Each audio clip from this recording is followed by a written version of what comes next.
আল্লাহর নবী কয় আল গীবাতু আশাদ্দু মিনাজ জিনা, আল গীবাতু আশাদ্দু মিনাজ জিনা।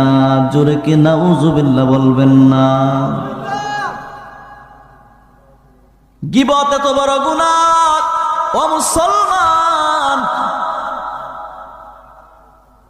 কয়েকটা লোক গোপনে গোপনে জিনার কাজ করছে। কিসের কাজ? একটা মানুষ গোপনে গোপনে রাতের অন্ধকারে পর নারীর সঙ্গে জিনার কাজ করেছে, অবৈধ সম্পর্ক করেছে। কিন্তু ওই নর এবং নারী যদি রাতের অন্ধকারে আবার আল্লাহর কাছে এই গুনাহের অনুতপ্ত হয়ে তাওবা করে, আল্লাহ কয় হায় রে বান্দা, জিনা করার পরে যদি তাওবা করস, খালেস নিয়তে যদি তোর তাওবা হয়ে থাকে, তোর জিনার গুনাহ শুধু ক্ষমাই করব না, ক্ষমাই করব না, জিনার গুনাহ তো ক্ষমা করবই, বরং ওই জিনাটারে আমি আল্লাহ সওয়াবে পরিণত করে দেব। সওয়াবে কি? আর আল গীবাতু আশাদ্দু মিনাজ জিনা। আল্লাহ ডাক দিয়া কয় বন্ধু,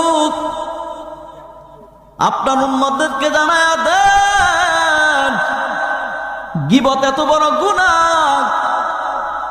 গীবত জিনার চাইতে কঠিন গুনাহ। কারণ রাতের অন্ধকারে জিনা করার পরে মালিকের কাছে ক্ষমা চাইলে মালিক তোমাকে ক্ষমা করে দিবে, কফিয়ত দেওয়ার কেউ। আল্লাহ যদি তার বান্দারে ক্ষমা করে দেয় তো আল্লাহ কারো কাছে জবাবদিহি করা লাগবে না।